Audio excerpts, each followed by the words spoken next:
reductionistic. They always reduce you down to some kind of a caricature. Labels are also kind of filters. All of the things that don't fit a label are just sort of invisible or ignored when we put labels on people and when people put labels on us. As I said, labels are kind of signs that we wear. I want to pop up a few signs, a few labels. See what you think here.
Okay. Some labels, some kind of stupid labels maybe, but labels are signs, are labels. And we talked about labels, and we're going to talk a little more about labels today and a couple of weeks from today. But rather than bad labels, rather than stupid labels, rather than uninspired labels, I want to look at one good label here, a label that Jesus gives. And it's the label of wholehearted or unconditional. You see it in Luke 9 there. He talks about what it is to have that unconditional commitment to Him, that we're to have no allegiance, no obligation that is a higher priority than following Him. We're not building a contract, we're building a covenant. And if you were in Sherry's Bible study a couple of weeks ago, you saw very dramatically what a covenant is and the importance of a covenant. And if you're not in her Bible study, why not? How are you going to grow in your faith other than really to get into the Scriptures? And that's a great way to do it. I love the story on the farm where the chicken and the pig were having the conversation, and they were talking about how good the farmer has been to them and how can they repay the farmer for his kindness and generosity. And so the pig says, well, what should we do? And the chicken said, well, let's make him a bacon and eggs breakfast. And the pig said, well, that's a donation for you. It's a commitment for me. And there are many places where Jesus' call and the call of our culture are very different. Our culture keeps saying you need to keep your options open. Our culture keeps saying you don't want to make commitments, you need to be flexible. You want to go out to dinner Wednesday night? Well, I'll let you know.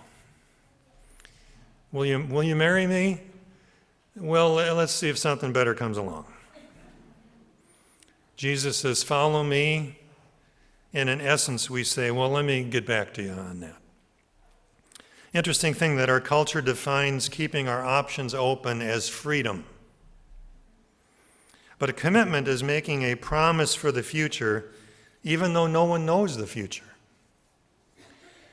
And only human beings can make a promise for the future. A dog can't make a promise about the future. A dog can't say, I'm gaining weight, so I'm not going to have dinner on Thursday. If a dog could make a promise like that, it would, and it would keep it. If a cat made a promise like that, it would do it just so it could break it. But only humans can really make those kind of future promises and commitments. And Jesus asks us to follow him wholeheartedly, no matter what, with no commitment or obligation above our commitment to him and his kingdom. We see something like that as well in Luke 19, and Levon read that story for you. It's an all-in kind of story. And the characters there are Elijah and Elisha. Elijah was getting old and he needed to look for a replacement, and so Elisha was going to be his replacement. It's kind of like Reagan following Reagan or something. But the names are very close, so you need to kind of pay attention there. I want to reread a couple of verses just so you have it fresh in your mind. So Elijah went from there and found Elisha, son of Shaphat. He was plowing with 12 yoke of oxen, and he himself was driving the 12th pair. Elijah went up to him and threw his cloak around him. Elisha then left his oxen and ran after Elijah. "Let me kiss my father and mother goodbye," he said, "then I will come with you." So Elisha left with him and went back. He took his yoke of oxen and slaughtered them. He burned the plowing equipment to cook the meat and gave it to the people, and they ate. Then he went out to follow Elijah and became his servant. Now let me walk you through what Elisha did there. First, he told his parents that he was leaving. He goes back and he says goodbye. He kills the yoke of oxen, so he's liquidating all of his capital. He goes public with his decision. He has a big barbecue, and I Googled it as far as how much meat that would be, how many people that would feed. A half a beef, Google says, can feed 200 people. This was 24 oxen, and they each had 2 halves. And so all of that was the party. So that's a lot of meat. That's a lot of people. They had a big party. And he burned his plowing equipment. That was the wood he used to cook the meat. So he's all in. He can't go back. There's nothing to go back to. He makes a promise for the future, and it doesn't matter what other options come along. He cannot go back anymore. He has nothing to go back to. He has made that all-in commitment, unconditional. And we're to have no allegiance and obligation above our allegiance and obligation to him and his kingdom. That's what Jesus tells us again and again, and you see in the Old Testament as well. The Holy Communion, Jesus is all in for us. That's one of the things that says for us. And he gave his life, he shed his blood, his own body was broken. He is all in for us. So where have you been half-hearted? Where do you need to be wholehearted in your commitment to him? Sometimes we breeze through a sermon and just go on, but actually at this point I want us just to take 1 minute, just for a little private, quiet meditation time as we look at our own life before we take communion together. Where have you been half-hearted? Where do you need to be wholehearted? Just take a minute to prepare yourself before we take the Lord's Supper.